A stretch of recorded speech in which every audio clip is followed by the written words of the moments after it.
start with glacier mass and climate change in the Himalaya and their effect on humans and local environment.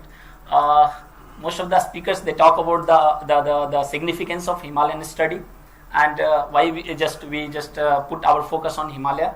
So I go just quick for this slide. When you see this entire region, you find here most of the glaciers are retreating. Even there are some positive trends, but the trend is very few. It's just within the errors. So we can say that since the beginning, the glacier are just giving more retreat than the advancement.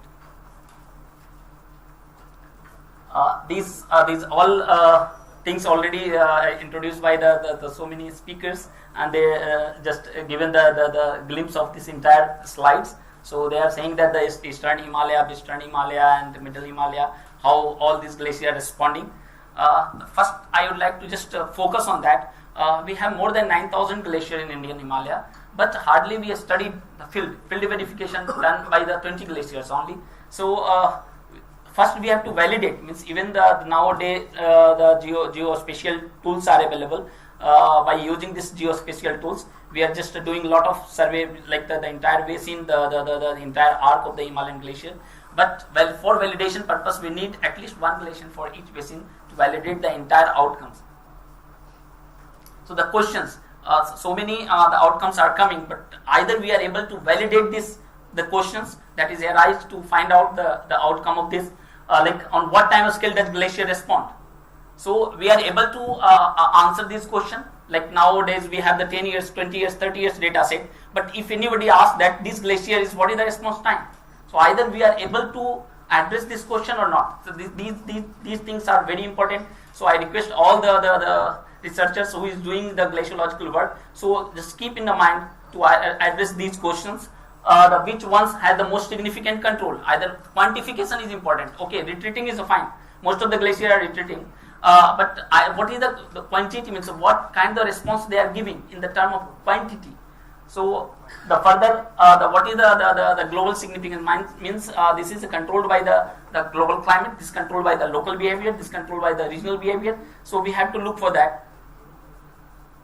So just considering the entire things, the NCPOR initiated recently the program Crashware and Climate to do just long-term study, to establishment for long-term study, long-term monitoring, to find out the outcome of these glaciers with the different objectives. So objectives are here. So these are the Chandra Basin. This is Chandra Basin. So because our director sir yesterday have shown the entire the area Chandra Basin, how many glaciers we are doing. So I am just speaking this. These are the different photographs, how we are doing the field study, and these are. But I just give some focus on that. What kind of the facility we have in this Himalaya station? We have all kind of the facility, like we have the latest technology, that is terrestrial laser scanner to monitor the glacier. We have the UAV, unmanned air vehicles, but what we have experience in the field, there are very limited activities we can do by using this UAV, because the turning of UAV over the glacier is very difficult. It's a need at least 300 meter wide space to make a turn, because the speed of this the UAV is very fast. It's 70 kilometer per hour, and endurance time is very less. So just keeping all these in mind, so I am not suggest to go for this kind of the UAV for the higher region of glacier monitoring. So, this is our study for the Chandra Basin glacier for last 5-6 years. So most of the glaciers showing negative trend. None of the year during last 5 years have a positive trend, has advancement of the glacier. Most of the glaciers very significant losing their mass. The mass losing almost, I think, it's close to the 0.7 to 0.8 meter water equivalent, and in gigaton it's a very huge amount. But there are a lot of contradiction results are coming. So some of the researchers, they are saying this, like this is 12 megaton is losing mass, some of this 4 megaton. But due to the technology, means they are using different methodology, like geodetic mass balance, some hydrological balance. Some people are using mass balance by in situ stake networks. So all have the different, but it's a very significant to find out which one is the accurate. Some models the people are using and they are which one the methods are accurate and which one giving the right result to estimate the glacier mass loss. So to cross check, to cross validate, there is a different technique like hydrological balance or energy balance. We try to use these different methods, hydrological and the energy balance. I'll just show in the later slide. So here, three methodology: geodetic, AR, and temperature index. One of our colleagues had did this, and they find out the temperature index method is more accurate and more validated than in situ measurement. This is the energy balance method. So by using this energy balance, we try to find out how much energy is available on the glacier surface that triggered the melting of entire surface.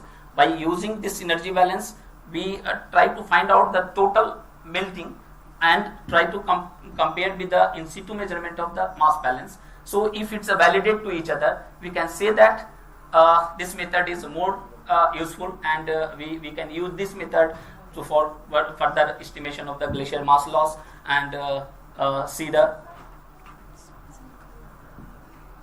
So I am just skipping some of these things. Developing runoff models. So these are the some works did by our colleague. So this is a mean, and now I would like to focus that because this is the synthesis of the entire the person who did the work in the Eastern Himalaya, Middle Himalaya, and Western Himalaya. So out of these, when you see the entire things, we find that the mass loss in Eastern Himalaya is a little higher compared to the Western Himalaya. It's not exactly we can say that the very significant high, but it's a higher, little higher. The impact on the human and environment. So landslide, GLOF, flash flood, avalanches, migration, change in agricultural practices, permafrost melting, cultural and biodiversity loss. These are the impact of the glacier change, mass change, and climate change in the high Himalaya. So these are some evidence the how many loss due to the landslide in the high Himalayan region, how the glacier lakes growing, and ultimately I think it's a very big evidence of Kedarnath incidents. So the huge life loss during that that is due to the GLOF, glacial lake outburst flood, and these are the landslide, flash flood, and road closed day in a Chandra Himalaya. How many days actually it's increasing? When you see in in 2000, the road closed day was 6 only. But when you come like 2016, it's a 19 because it's increase in a flash flood, increase in the landslide in this Chandra basin. So you can just this is the visible evidence. So we are just collecting these all records, and we find that the landslide evidence it's increased by 3-4 times. Flash flood increased by the 20. Come back to somebody's slide. Okay, sir. So now is the conclusion. So conclusion: the average mass loss of the Western Himalayan between 0.5 meter water equivalent to minus 0.7 meter water equivalent during last 2 decades. So this summary already I just convey during this my speech.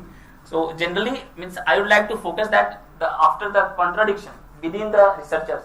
So they are like somebody is saying that this much is melting, somebody is saying we have to come to consciousness that we can come with the the concurrent results.